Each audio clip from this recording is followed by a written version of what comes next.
Bien, All right, today hier, we're nous avons parlé de 1 Jean, yesterday we talked about First John and we nous talked avons parlé de about la confession de nos péchés, confessing our sins et nous avons essayé de and clarifier le tried fait to que la clarify the confession fact that du péché, de nos péchés, confessing our sins is not the n'est same pas as de confesser que nous sommes confessing toujours that we're pécheurs. still sinners. It's not a matter of it has anything to do with Ça n'a our rien à faire avec notre initial salut initial, salvation. It has to do with mais our walk. ça a un lien It avec has to do notre with our marche, fellowship notre with réunion, God. notre union plutôt And avec it's a Christ, notre matter communion of avec Christ, keeping et our c'est lives comme up mettre to à jour date notre vie and quotidienne. that nothing is between us. I think of the hymn, nothing Donc, between my soul and the Savior. qu'il n'y ait rien entre mon That's âme et what le the Sauveur. confession of sins is all C'est pour about, cela qu'il y a la to confession, keep pour our garder fellowship, notre communion, our constant pour entretenir la companionship with Him relation de clear compagnon and que nous avons clean. avec le Seigneur. And Cela a un lien so that avec ce que relates je to what vais I dire want to talk aujourd'hui. about Aujourd'hui, je veux today. I parler want to talk de about growing up grandir in en Christ Christ, and moving partir on du from salut salvation jusqu'à into une a vie real de sanctified life. sanctification réelle. So let's Nous pray allons before prier we avant de begin, and commencer. then we'll pray. Père, nous te disons merci. Father, we just thank you today that Tu es saint, you are holy, and that, Lord, you tu es le are créateur du ciel et de la the terre, creator of heaven and earth. et That, tu Lord, es you're distinct distinct from de your ta création. creation. And Lord, Tu you've nous as called us appelés out of the du world monde to pour be être membres members du of corps the de body of Christ. Christ. And Lord, we appreciate that so Père, much. nous savons que Father, we know that nous ne pouvons rien there's faire nothing we could have done to have pour être en made bonne ourselves right relation with avec toi, God. pour être droit Lord, devant you toi. had to initiate all of C'est pour that. cela que tu as envoyé And so you Jésus-Christ sent Jesus pour to nous réconcilier à reconcile us toi. to yourself.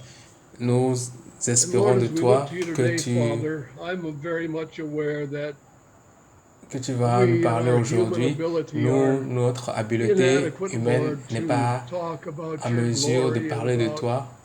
the wonderful hope that we have in heaven and in Christ. Seigneur, nous venons devant toi But Lord, we come aujourd'hui before you et nous today demandons au and nom de ask in Jésus-Christ Jesus' name that you que would toi tu ministres dans nos cœurs, minister to our que tu hearts. parles, que tu nous Father, parles, that you would speak to us, que tu that you would clarifies le langage clarify que our nous utilisons language pour que that nous we soyons might clairs dans ce be que nous allons clear dire, in the things that are spoken. que tu And nous Lord, that you préserves de might keep l'erreur, us from any error.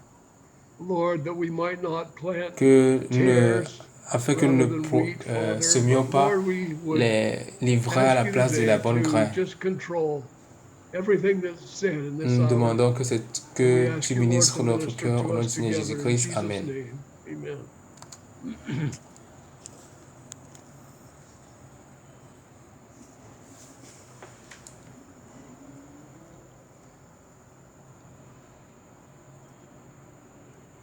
Donc, nous allons parler So aujourd'hui we're going to talk today de about grandir en Christ. growing up in Christ. Donc, la And première chose first thing I'd like to bring to our que j'aimerais dire, attention c'est is que that Jesus Jésus a said, dit, il faut que vous naissiez de "Ye nouveau. must be born again."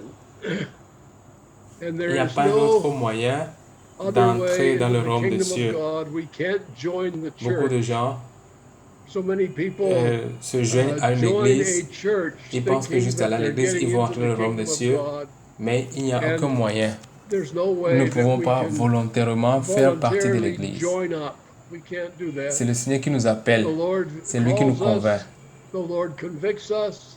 The Lord puts C'est lui qui upon met en us nous le the cœur de se necessity to repentir, de repent. venir à Christ, We de come venir to à Christ par la Christ by repentance, repentance la repentance toward envers God Dieu and et la faith foi envers toward le the Seigneur Lord Jesus Jésus-Christ. Christ. And as À many tous ceux as qui l'ont receive reçu, il leur Him, a to donné le them pouvoir de gives devenir He enfants de power to Dieu. become the sons of God. Et lorsque nous devenons fils de And when we Dieu, become sons of God, then we're members of the body of Christ. nous devenons membres And when du we're corps de members of the Christ. body of Et Christ, lorsque nous we're sommes membres members du of corps the de Christ, c'est en church. ce moment que nous sommes membres de And l'Église. so no Donc, matter peu how many importe le times nombre we de fois que nous divide the divisons church l'Église, or how many peu importe denominations we create, les dénominations there's que nous still only avons, il one n'y a qu'une church. seule Église. And all of those Et who are tous ceux qui born sont nés again of par the l'Esprit de Spirit of Dieu God sont are dans in cette that Église. church. Quiconque n'est pas And né de anyone who is l'Esprit not ne born fait pas again of partie the de Spirit of l'Église. God is not Jésus in a that dit, church. il faut que vous Jesus naissiez de said, nouveau. you must be born again. Alors, puisque ça Well, c'est since très that is important, such an cette doctrine, important doctrine, plus souvent, very often we have the nous arrêtons là. inclination to stop there. In other words, I'm not Alors saved. I maintenant, need to be je suis saved. So I sauvé, come to je n'étais pas Christ, and I sauvé, receive maintenant je suis Christ, and the sauvé, je suis venu à witness of the Christ, Spirit in my je sais que je heart, suis né de and nouveau, I know I'm alors born maintenant ça again. va. So Maintenant now je vais au that's it. ciel. I'm going to Alors heaven, c'est OK. so that's it. Mais ce n'est pas tout. That's not it. We're Nous sommes born, nés, ça veut dire when que c'est we're le début. born, that's a beginning. It's not an end. Donc c'est And important it's que nous very puissions le voir important ici. that we see that. Peter reiterated that Pierre a truth, réitéré cette vérité comparing en the comparant la spiritual naissance birth to the naturelle à la natural birth. naissance And Peter, this is 1 Peter 1:23, spirituelle. being born Pierre dit dans 1 again, Pierre not chapitre of 1, corruptible verset seed, but 23, of incorruptible by the word of God, puisque vous avez été régénérés non par une semence corruptible, mais par une semence incorruptible, par la parole vivante et so permanente de in Dieu. the natural birth, the Donc, la seed of semence the woman de la is femme fertilized est fertilisée par, by the man, and par there's l'homme, a et conception maintenant in the il y a womb, conception dans and through a l'utérus, period of et gestation maintenant that cela, comes cela out sort in a et c'est la birth, naissance. and there's a birth, and then we Alors say nous dirons que so-and-so had tel a ou tel birthday, est he né was tel born jour, at c'est son such and such a anniversaire. time. But we never Mais say, well, nous ne disons that's pas que it. bon, We il est don't déjà have né, to donc comme il care est déjà né, for maintenant him. ça We va, on don't ne have to do s'occupera plus de anything lui. because he's born. Donc nous disons plus comme ça, si on se dit ça, c'est pas objectif. Tous les parents le savent, Anyone who's que a ce n'est pas la parent fin, knows that que ce n'est que that's juste not le the début, end, that's just the beginning. et qu'il y aura toute And there's une going to be vie, a whole et lifetime des épreuves, des trials and tests, testings and pleasant toutes sortes de moments moments and all que of these on va things which are traverser going to bring that avant person d'arriver à into l'état manhood or adulte ou womanhood. mature. They're going to become mature. And that's the objective. It's always the Et objective in the natural c'est life. ça And it's l'objectif. Il y a always the l'objectif de la vie objective in the naturelle et spiritual l'objectif de la vie spirituelle. So, all flesh is as grass. Verset So 24, anything car toute about chair that est comme l'herbe. original birth Donc tout ce qui est is temporary. la naissance physique But est temporaire. that Et maintenant, spiritual birth, la semence, where la the naissance seed is the spirituelle, word of God, où le and cœur, the womb is the où l'utérus heart, est le cœur, and that et la seed semence is est la parole de planted and Dieu, it grows lorsque c'est into planté dans notre cœur, on maturity doit and arriver à it becomes maturité. spiritual life, Et cela and it comes forth produit in d'abord la rebirth. nouvelle naissance. And Jesus said, Maintenant now que tu es you're né born de again, nouveau, now you can maintenant discern que the tu es né de kingdom nouveau of par la God. Now parole, you tu can peux enter into maintenant the aller kingdom dans le of royaume God. des cieux. But still, Mais ce n'est pas la fin, ce n'est que juste le commencement. Car toute chair est comme l'herbe, l'herbe et toute sa gloire comme la fleur de l'herbe. L'herbe sèche et la fleur tombe. Mais la parole du Seigneur demeure éternellement, et cette parole est celle qui vous a été annoncée par l'Évangile. Alors Pierre a ajouté cette parole. Bon, ce qu'il a ajouté dans 1 Pierre 2, verset 1. Rejetant donc toute malice et toute ruse, la dissimulation, l'envie et toute médisance. Hier, nous étions en train de parler de la confession du péché, où nous, croyants, lorsque nous voyons ces symptômes du vieil homme dans notre vie, nous avons ces symptômes de notre vieil homme. Il y a la malice, il y a les mauvaises pensées, les choses qui sont dangereuses, donc c'est des malices, donc malicieux. Toute ruse. Comme quand nous, chrétiens, on se dit des petits mensonges pour pouvoir montrer une autre image de nous-mêmes. Donc c'est la ruse, la dissimulation, l'envie et toute médisance. Comme Jacques a dit, confessez-vous les péchés les uns les autres. Donc nous reconnaissons que rejeter toutes ces choses veut dire les exposer. C'est en cela que la confession intervient. C'est reconnaître ces choses. La dissimulation, l'envie, toute médisance. Et vous connaissez l'hypocrisie. Un hypocrite, c'est un synonyme d'un acteur. L'acteur montre sur le podium et il joue une autre vie. Donc on peut l'appeler professionnel, un hypocrite qu'on appelle professionnellement un acteur.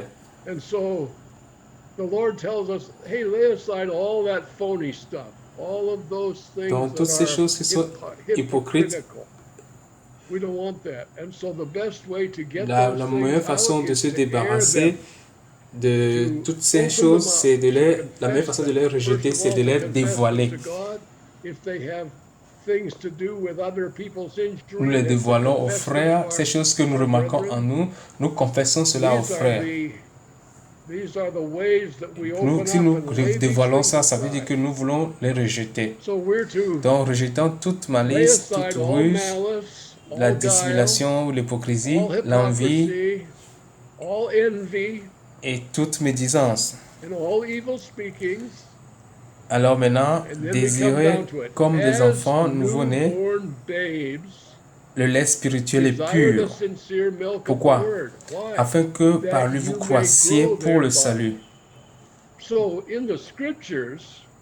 Donc, dans les Écritures, pas seulement dans nos prédications, mais dans les Écritures, il y a un rappel constant que être né, c'est le début et que maintenant on doit grandir. Et l'objectif, c'est de grandir dans la mesure parfaite de la stature de Christ. Des fois, on s'excuse, on se dit que non, moi je ne suis pas Christ.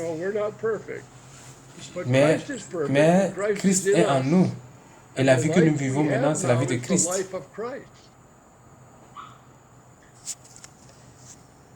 Donc maintenant, je vais partir de l'Ancien et le Nouveau, pour arriver au Nouveau Testament. Dieu a fait deux alliances avec Israël. Premièrement, l'Ancien Testament et après le Nouveau Testament. Je ne parle pas du livre Ancien Testament et au Nouveau Testament. Je parle de l'alliance. Je parle en termes d'alliance. L'alliance qu'il y a eu sur le mont Sinaï et la nouvelle alliance qu'il y a eu en Christ Jésus. Et ces deux alliances sont scellées avec le sang.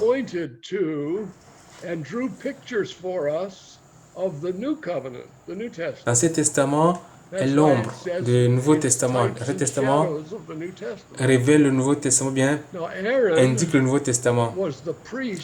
Aaron était le sacrificateur de l'Ancien Testament et Jésus-Christ est le sacrificateur du Nouveau Testament.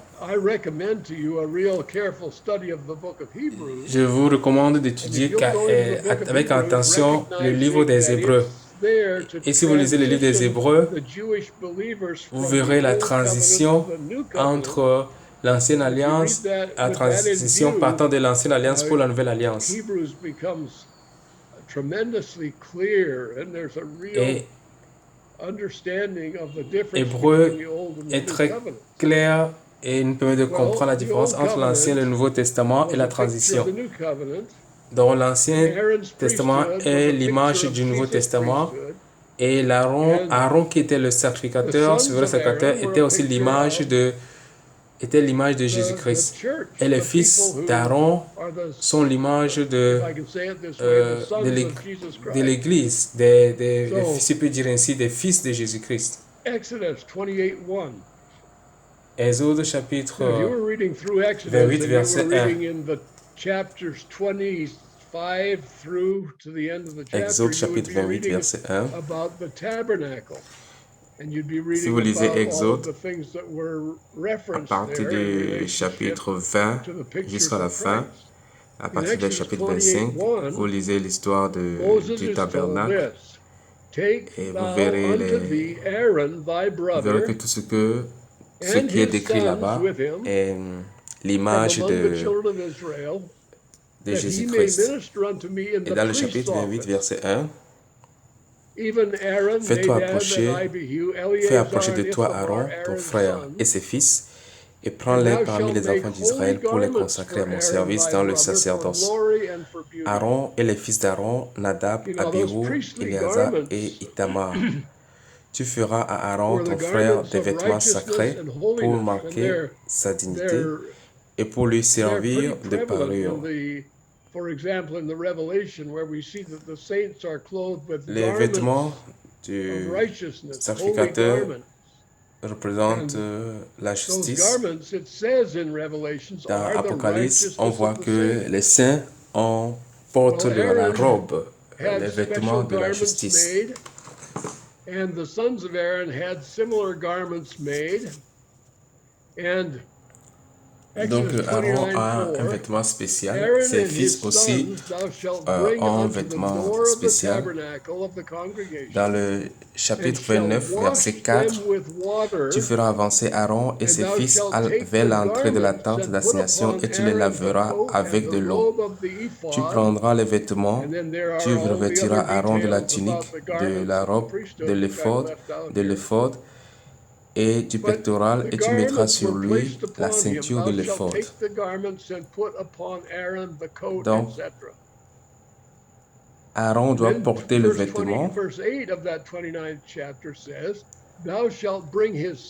Et le verset 8 du chapitre 29, tu feras approcher ses fils et tu les revêtiras des tuniques.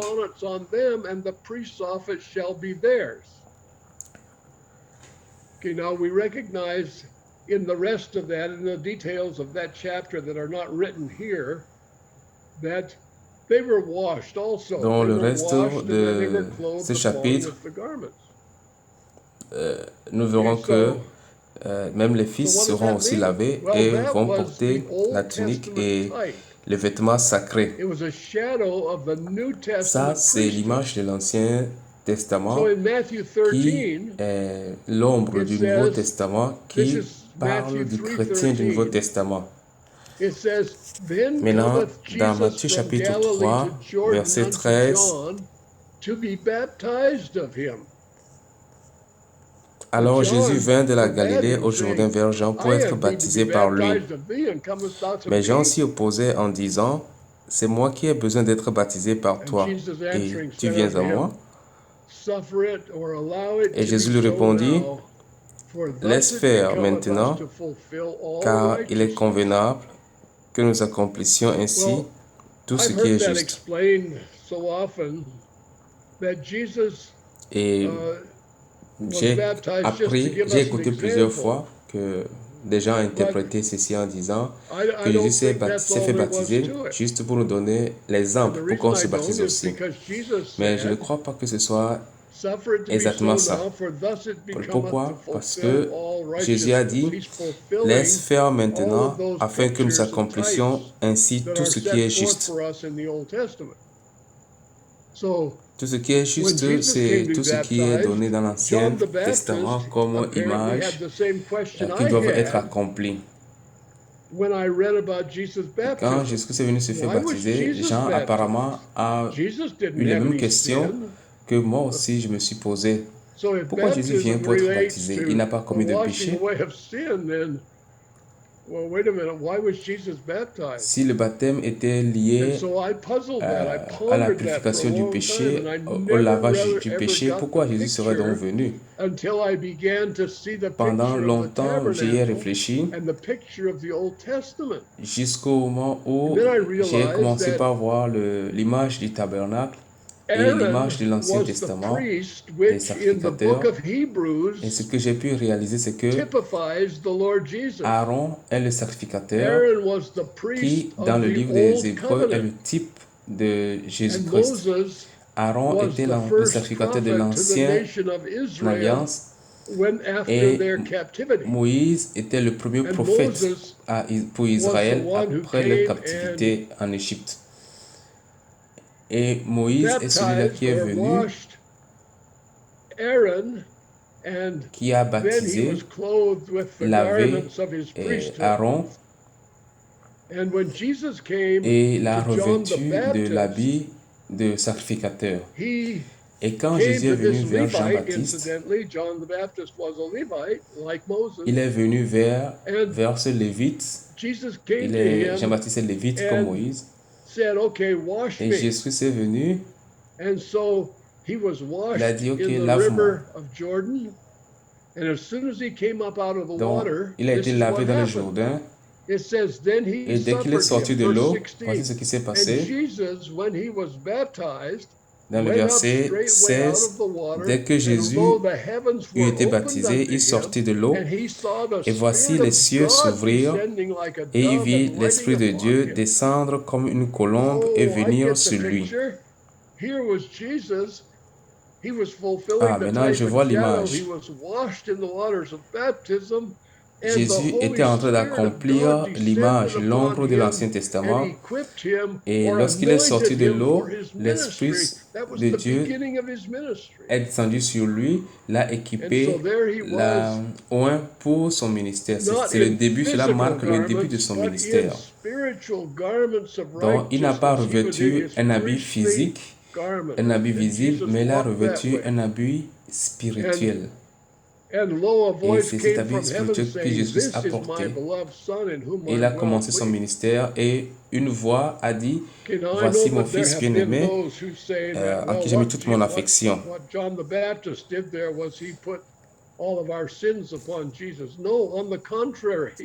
Bon, il y a aussi ceux qui disent que par ce baptême, Jean a posé nos péchés sur Jésus-Christ. Non, au contraire, ce baptême marque plutôt le début du ministère de Jésus-Christ. Ce n'est pas la fin. Ce n'est pas la fin de son ministère, c'est le début de son ministère, de fait qu'il soit revêtu de l'habit de sacrificateur.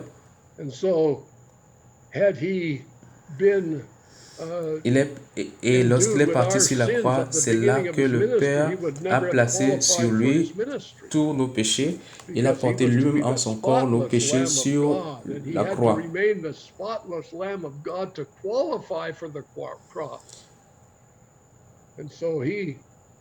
S'il avait porté nos péchés dès le début de son ministère, il ne serait pas qualifié pour son ministère parce que il doit être un agneau sans tache pour être qualifié comme sacrifice.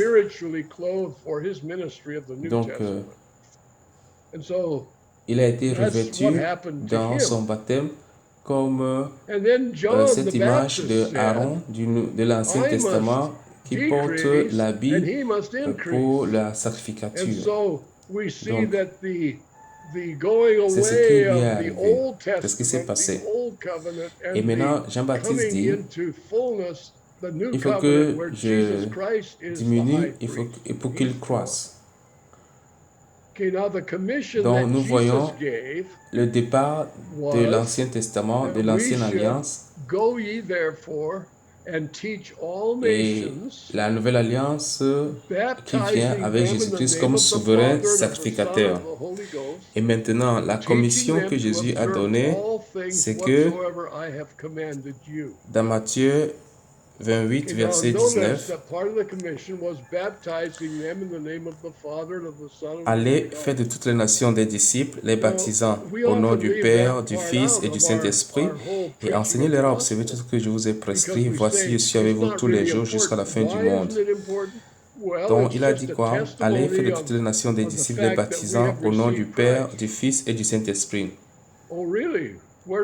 Nous laissons cela souvent dans nos prédications parce que nous disons que c'est pas vraiment important. Ah, pourquoi c'est pas important? Non, c'est juste un témoignage qui prouve qu'on a reçu Christ. Oh, vraiment? Qu'est-ce que la Bible, pourquoi la Bible dit donc? La Bible montre que c'est plus qu'un témoignage. Ça a une fonction. Ça a une fonction de quelque chose qui est fait depuis l'Ancienne Alliance. C'est le revêtement des fils d'Aaron pour qu'ils entrent dans le sacerdoce.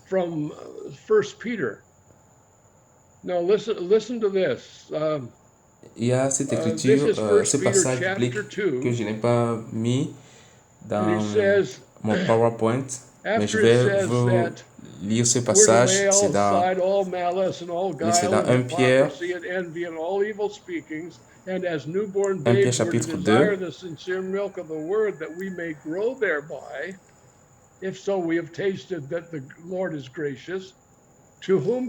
Après avoir dit de rejeter toute malice et toute ruse, dissimulation, l'envie, la médisance, désirez comme des enfants nouveau-nés le lait spirituel et pur, afin que par lui vous croissiez pour le salut, si vous avez goûté que le Seigneur Jésus est bon. Verset 4. Approchez-vous de lui, pierre vivante rejetée par les hommes, mais choisie et précieuse devant Dieu.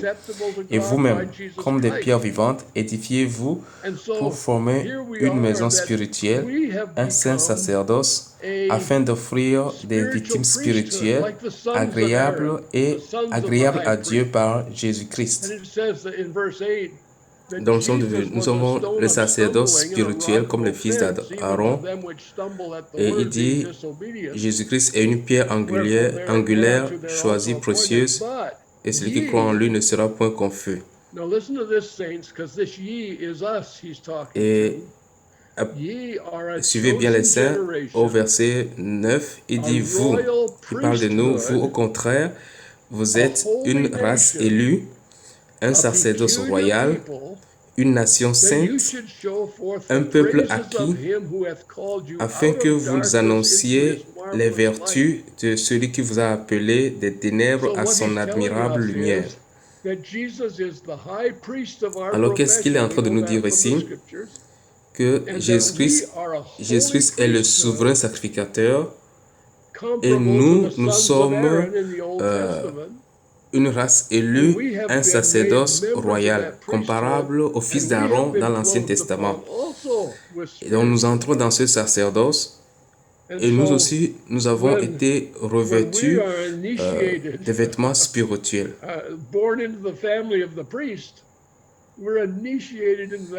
Donc nous sommes nés dans la famille du sacrificateur.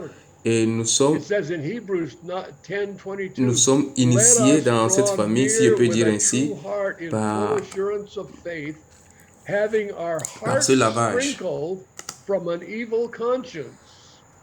Dans Hébreux, chapitre 10, verset 22, approchons-nous avec un cœur sincère dans la plénitude de la foi, les cœurs purifiés d'une mauvaise conscience et le corps lavé d'une eau pure. Donc, nous voyons une image ici. Nous ne sommes pas sauvés par le baptême. Cela n'a pas un lien avec le salut, mais cela a un lien avec la commission pour un but précis, qui est le sacerdoce. Je ne sais pas si vous connaissez les détails sur le sacerdoce du croyant, mais la réalité est que nous sommes des sacrificateurs à Dieu. Donc, c'est pour cela qu'il est important que nous puissions accomplir la commission telle que Jésus nous l'a ordonnée. Donc, c'est une commission à laquelle nous sommes supposés obéir. C'est pour cela que Dieu nous a appelés. C'est à cela qu'il nous a appelés. Verset 23 de Hébreux 10. Retenons fermement la profession de notre espérance, car celui qui a fait la promesse est fidèle. Veillons les uns sur les autres. Donc ici, voici notre considération. Veillons les uns sur les autres. Pourquoi? Pour nous inciter à la charité et aux bonnes œuvres. Autrement dit, je suis supposé vous exciter à la charité et aux bonnes œuvres. Vous savez pourquoi? Vous de même, vous êtes supposé m'inciter aux bonnes œuvres, à l'amour pour le prochain, à la charité. C'est la même chose. Ce n'est pas en un sens, ce n'est pas dans un sens unique seulement. C'est C'est que c'est pour tous les chrétiens. Il n'y a pas un super chrétien. Il n'y a pas un super chrétien qui parle aux autres, qui demande aux autres de faire. Il n'y a pas ça. Il n'y a pas de super chrétien, il n'y a pas de chrétien moins que les autres. Il est en train de s'adresser à tout le corps, à tout le corps. Nous, en tant que comme fils d'Aaron, dont nous devons veiller les uns sur les autres. Nous devons ministrer aussi les uns sur les autres. Alors, si nous ne sommes pas équipés, si nous n'arrivons pas à maturité, nous ne pourrons pas le faire. Dieu ne nous a pas appelés à l'église pour que nous venions écouter une seule personne, mais il nous a appelés dans son église pour que nous puissions ministrer et veiller les uns sur les autres.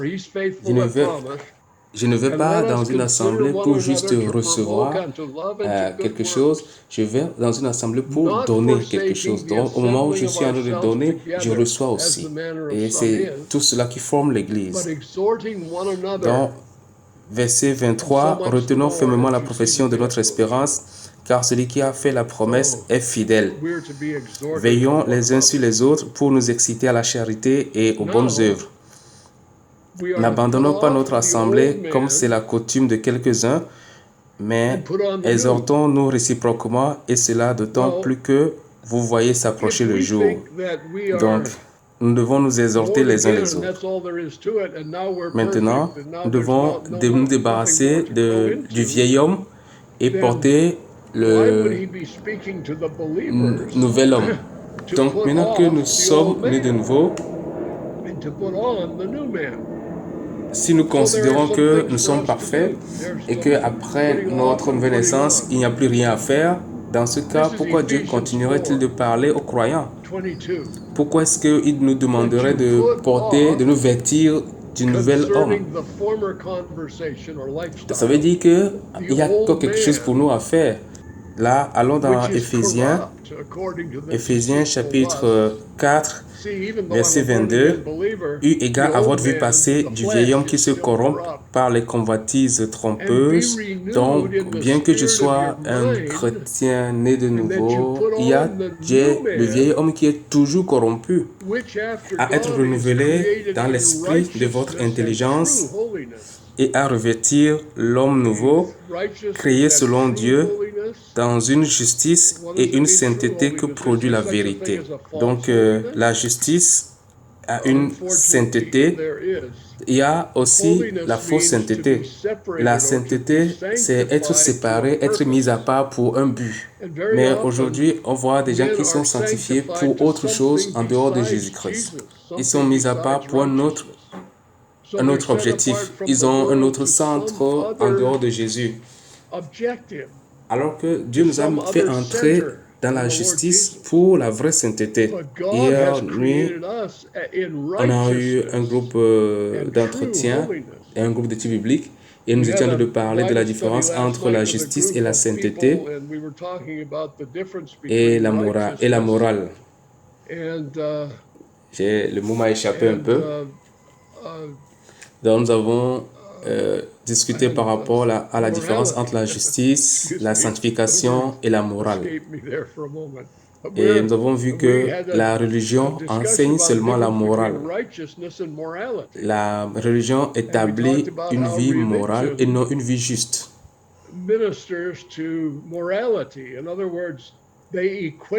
Et nous avons cherché à savoir d'où est-ce que vient le problème. Le problème a commencé dans le jardin d'Éden. Quel est le problème? Est-ce que Satan est venu demander à Adam que maintenant tu dois mener une vie prodigue, une vie immorale? Non, Satan n'a pas dit comme ça à Adam. Rien n'est écrit comme ça. Il n'a rien écrit par rapport à Adam. On n'a pas vu Adam voler quelque chose, Adam se livrer à de l'immoralité sexuelle. On n'a pas lu dans la Bible Adam qui s'est fait une idole. Non, Adam n'a pas fait des choses comme ça. Alors qu'est-ce que Satan a dit à Adam? Il lui a donné le standard du bien et du mal. Il lui a parlé du standard du bien et du mal. Et avoir le standard du bien et du mal, est-ce que c'est un problème? Oui, c'est un véritable problème. Parce que avant qu'Adam ne chute, si vous parlez à Adam du péché, Adam, qu'est-ce que le péché? Adam va dire, je ne sais pas de quoi tu parles. Adam ne connaissait pas le péché avant sa chute. Adam, c'est quoi le vol? Le vol? Je n'ai jamais entendu ce mot. Tu parles de quoi? Je ne connais rien sur le vol. Et Adam, qu'est-ce que tu penses de la méchanceté? C'est quoi la méchanceté? Qu'est-ce que la méchanceté? C'est ce que Adam allait vous répondre. Quand tu parleras à Adam du bien, Adam, tu connais le bien? Adam dira, le bien, qu'est-ce que tu appelles le bien? Adam, qu'est-ce que tu sais? Adam connaît une chose, Adam connaît Dieu. Et tout ce que j'ai besoin de connaître, c'est Dieu. Tout est en Dieu.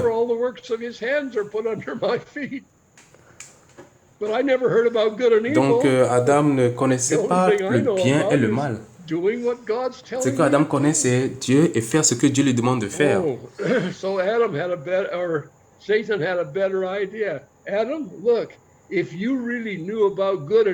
Alors Satan dit, si tu connais le bien et le mal, tu seras indépendant. Tu n'auras plus besoin de Dieu. Ah, ça semble une bonne idée, hein, de connaître le bien et le mal. Alors finalement, ils ont mangé l'arbre de la connaissance du bien et du mal. Et c'est ça le début de tout ce qui est péché, tout ce qui est meurtre, tout ce qui est immoralité.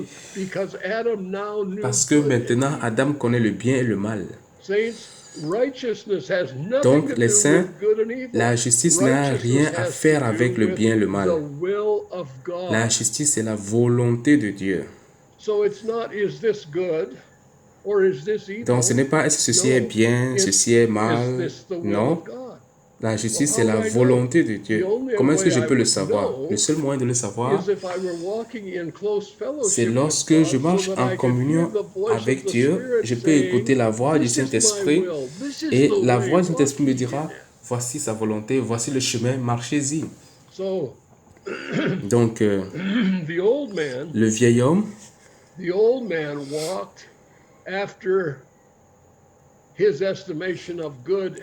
marche d'après son estimation du bien et du mal. Mais l'homme nouveau marche dans la justice, dans la vraie sainteté que produit la vérité. Donc, Jean-Baptiste dit, il faut qu'il croisse et que moi je diminue.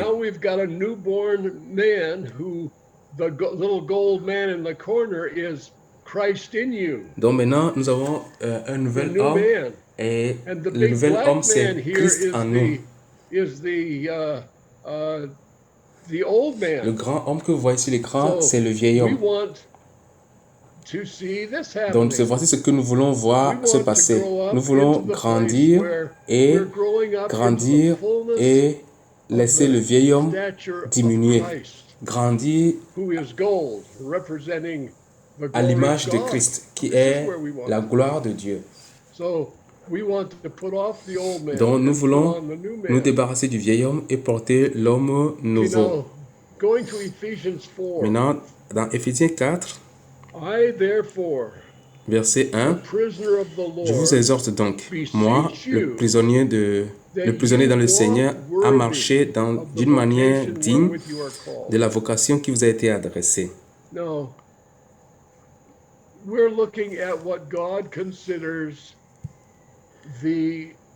Nous regardons ici à ce que Dieu considère comme l'Église. Et il dit, moi, le prisonnier du Seigneur, je vous exhorte à marcher d'une manière digne de la vocation qui vous a été adressée, en toute humilité et douceur. Je ne vois pas ici l'orgueil, je ne vois pas l'exhortation personnelle, je ne vois pas une personne grande plus que les autres. Humilité, douceur, avec patience. Donc être patient, supporter les uns les autres, vous supportant les uns les autres avec l'amour, avec la charité. Si il arrive que nous rencontrons quelqu'un qui ne pense pas comme nous le pensons, généralement, nous le rejetons, nous disons qu'il ne fait pas partie de nous. Mais ici, c'est différent. On dit quoi? Vous supportant les uns les autres avec charité.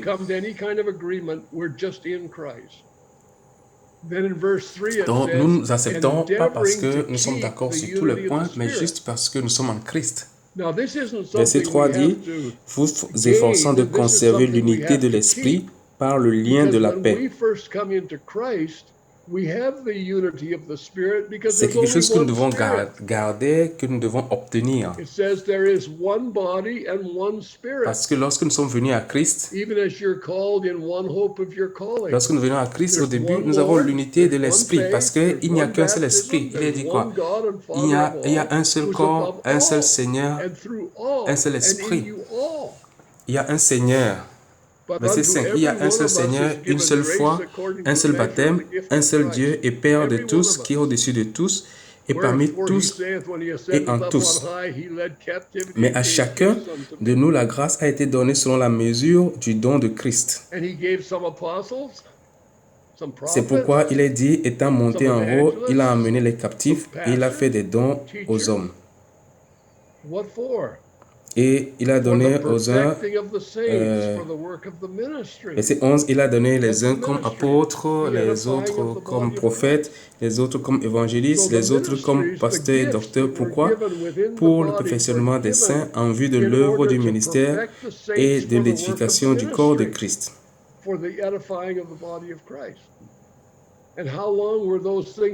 Donc, le ministère et les dons qui ont été accordés, c'est pour le perfectionnement des saints.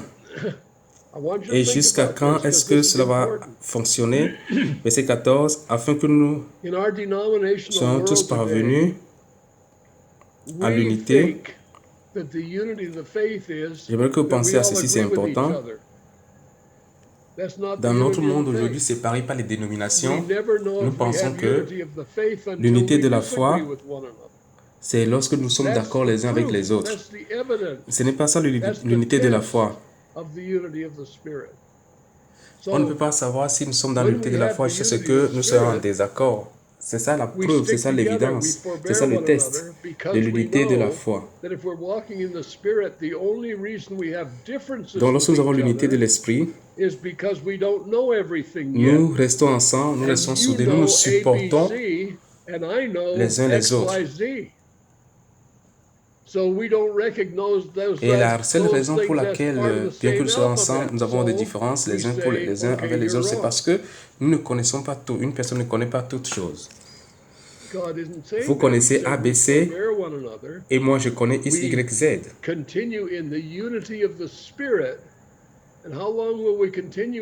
Donc, nous n'arrivons pas à reconnaître que toutes ces choses sont dans le même alphabet.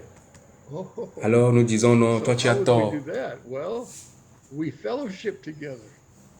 Mais ce n'est pas ce que Dieu dit. Dieu dit supportez-vous les uns les autres. Nous continuons dans l'unité de l'esprit jusqu'à quand? Pendant combien de temps? Il dit, verset 13, c'est ce que nous serons tous parvenus à l'unité de la foi. Comment? En nous entretenant ensemble, en parlant de nos différences, en comprenant que nous devons nous aimer les uns les autres, dont nos différences ne nous divisent pas, nous continuons à marcher dans l'unité de la foi et nous continuons pas à nous modifier, pas nous influencer les uns les autres. Je commence par voir les choses comme tu vois, tu commences par voir les choses comme je vois. Ce n'est pas à dire que nous allons compromettre les Écritures. Non, c'est que nous allons grandir ensemble en regardant les Écritures. Et nous arrivons à l'unité de la foi. C'est pour cette raison que l'esprit sectaire détruit le corps de Christ. Parce que ça met des clôtures partout et on ne peut pas aller de l'autre côté pour voir les autres saints. Ça nous empêche de grandir en Christ ça nous empêche de grandir à l'état d'homme fait et à la mesure de la stature parfaite de Christ. Nous grandissons seulement selon la stature d'une dénomination. J'espère que cela a un sens pour vous parce que c'est très important. C'est une chose très importante pour nous de comprendre parce que c'est ce que la Bible demande, l'amour pour les saints, l'amour pour les uns les autres, et ce qui est applicable aux autres est applicable pour nous aussi. Il a donné aux uns apôtres, ça c'est le verset 11, il a donné les uns comme apôtres, les autres comme prophètes, les autres comme évangélistes, les autres comme pasteurs et docteurs, pour le perfectionnement des saints en vue de l'œuvre du ministère et de l'édification du corps de Christ. Ça va continuer jusqu'à quand? Jusqu'à ce que nous soyons tous parvenus à l'unité de la foi, de la connaissance du Fils de Dieu. Ah, j'ai la connaissance du Fils de Dieu. Ah bon? Je me demande combien connaissons-nous, combien de choses connaissons-nous sur le Fils de Dieu, bien à quel degré de connaissance nous avons sur le Fils de Dieu. Dans le livre de Paul aux Philippiens, il dit quoi? Afin que je le connaisse et la puissance de sa résurrection. Il veut connaître Christ. Ça, c'est l'apôtre Paul qui parle. Ça doit être le cri de notre cœur. Connaître Jésus. Je veux vraiment le connaître. Je veux connaître Christ dans sa plénitude. À l'unité de la foi, de la connaissance du Fils de Dieu, à l'état d'homme fait, c'est-à-dire homme parfait. Il a dit à l'état d'homme fait, à la mesure de la stature parfaite de Christ. À l'état d'homme fait à la mesure de la stature parfaite de Christ, afin que nous ne soyons plus des enfants, flottants et emportés à tout vent de doctrine par la tromperie des hommes, par leur ruse, dans les moyens de séduction. Ça, ce sont des paroles fortes. La tromperie des hommes, leur ruse, leurs moyens de séduction. Donc, ils ont des moyens, des méthodes de tromperie, de ruse, donc un moyen pour tromper et se faire obtenir des gens qui vont les suivre, avoir des suiveurs. Verset 15, mais que professant la vérité dans la charité, nous croissions à tous égards en celui qui est le chef, Christ. C'est de lui, et grâce à tous les liens de son assistance, que tout le corps, bien coordonné et formant un solide assemblage, tire son accroissement selon la force qui convient à chacune de ses parties et s'édifie lui-même dans la charité.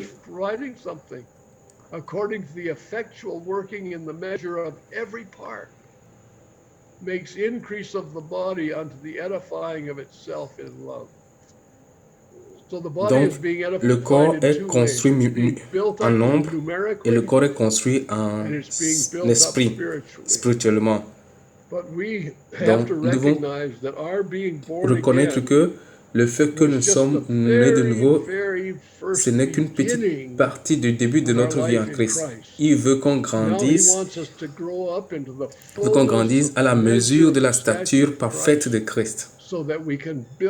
Et le corps, lorsque le corps est ensemble, on s'édifie, on grandit ensemble. Et ça, c'est très, très important. Et je crois que nous allons nous arrêter là. Et je vais écouter vos commentaires et j'espère que vous allez participer vraiment. Si vous avez aussi des questions, si je peux répondre, je vais répondre. Si je ne peux pas, quelqu'un d'autre va répondre. Quelqu'un d'autre ici pourra répondre. Donc, je vais m'arrêter ici. Je vais prier et nous allons prendre les commentaires. Père, nous te disons merci. Nous connaissons Jésus, mais Seigneur, nous voulons le connaître davantage et mieux. Nous voulons grandir dans la mesure parfaite de la stature de Christ. Nous ne voulons pas être emportés par tout vent de doctrine, abounding in the work of the Lord. And Father, we want to benefit one another. Nous voulons, we don't want to forsake one another. Nous ne voulons pas nous abandonner. Nous voulons veiller les uns sur les autres, comme tu nous l'exhortes, jusqu'à ce que nous puissions grandir dans ton image parfaite. Nous demandons que tu fasses ce grand travail au milieu de nous.